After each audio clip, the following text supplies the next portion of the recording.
Welcome to the weekly MindSweep number 202. What's on my mind? Shame. Illuminating shame, a heart-centered reflection on who we are becoming. Shame unraveled me in ways that I didn't anticipate. It wasn't in a dramatic, on the floor with tissues kind of way, but in the slow, creeping realization that shame wasn't the antagonist this month. It was the narrator, the guide, the flashlight. It was not here to destroy, but to reveal. I didn't expect that. Looking back on the past 4 weeks of our shame series, I realized that each Mindsweep peeled back a layer that I didn't know was still there. And as much as I wrote these for you, my creative ADHD neurodivergent entrepreneurs, each week reshaped something inside of me too. A month in review, the theme we didn't realize we were living.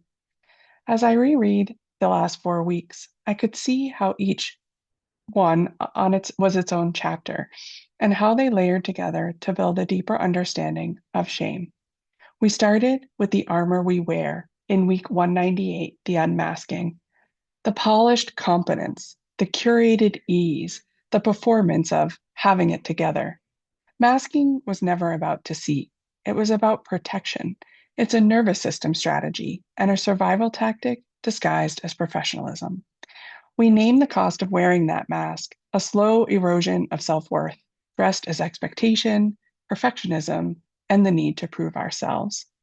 Then we brought into light the creative shame spiral in week 199, comparison, overthinking, the fear that our messy middle makes us less legitimate. We talked about the isolation that grows quietly when you internalize your struggles rather than share them. Brené Brown reminded us that shame thrives in secrecy, and we saw how true that is. We then rolled up our pant legs and waded into the ways business shame shows up in week 200, the price of proof. It shows up in pricing, proposals, feedback, visibility, and opportunities. We explored how quickly a proposal can trigger a shame narrative, turning a neutral email into a threat of belonging. We named how our businesses often become mirrors reflecting unresolved stories about worth. We explored how shame isn't a money problem, it's a memory problem. And then last week, we explored the neuroscience of the shame flood in week 201. We unpacked the amygdala, the survival circuits, the prefrontal cortex shuts down, the fight, flight, fawn response, and the speed at which rejection sensitivity dysphoria activates. And once again, we return to the power of the pause, a short breath, a softened shoulder, a moment to interpret the spiral. That week helped us see shame not as a character flaw, but as chemistry. And chemistry can be rewired. So, what's on my mind as we close this month? My shame didn't show up where I'm weak. It shows up where I'm stretching, where I'm becoming more visible, where I'm doing work that matters to me, and where I've stepped into the creative trailblazer I quietly know that I am. Through our reflection, I've gained a new clarity about the gifts I bring to the world and how valuable they are, especially for minds that see differently than mine. I didn't know this was the theme I was writing toward. Shame is not the enemy. It's a signal, the spotlight, the invitation to look closer. Every moment shame rushed in this month was pointing toward something I deeply care about: meaningful work, belonging, clarity, authenticity, impact, and connection. Shame doesn't appear in places where you feel nothing. It emerges in the places where something matters. That realization changed how I see shame entirely. If shame arises out of meaning, it's not here to punish you, it's here to protect you, messily, inelegantly, irrationally, but protect you nonetheless. Here are 5 takeaways I'm going to carry forward, and I hope you will too. Number one, shame doesn't show up where you're failing, it shows up where you're growing. If you weren't stretching, risking, creating, or becoming more visible, shame wouldn't bother you. Its presence can be evidence that something meaningful is happening. Number two, being misunderstood doesn't mean that you're unclear. It means you're original. Innovation is almost always misinterpreted before it's valued.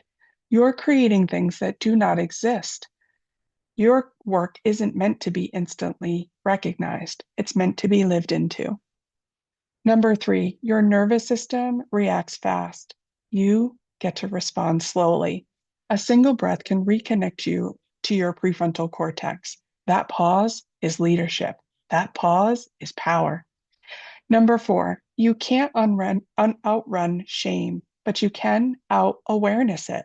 Notice the pattern, the heat, the tight chest, the urge to justify.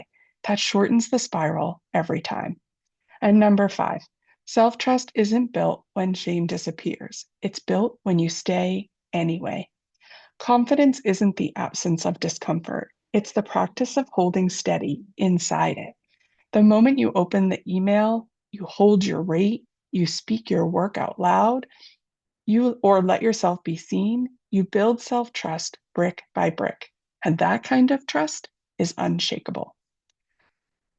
The truth beneath it all, you are becoming.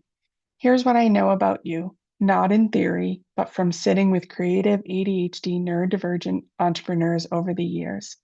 You are not behind, no matter how often your brain tries to convince you otherwise. You are not fragile, even when your emotions show up loudly.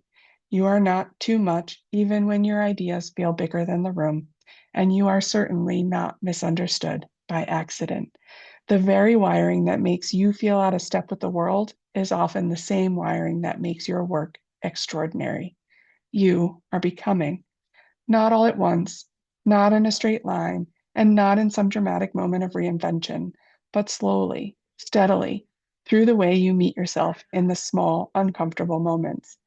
You are becoming braver than the version of you who used to shrink, clearer than the version of you who used to bend to fit expectations, more grounded than the version of you who believed every dip in energy meant something was wrong, more visible than the version of you who learned to tuck parts of yourself away.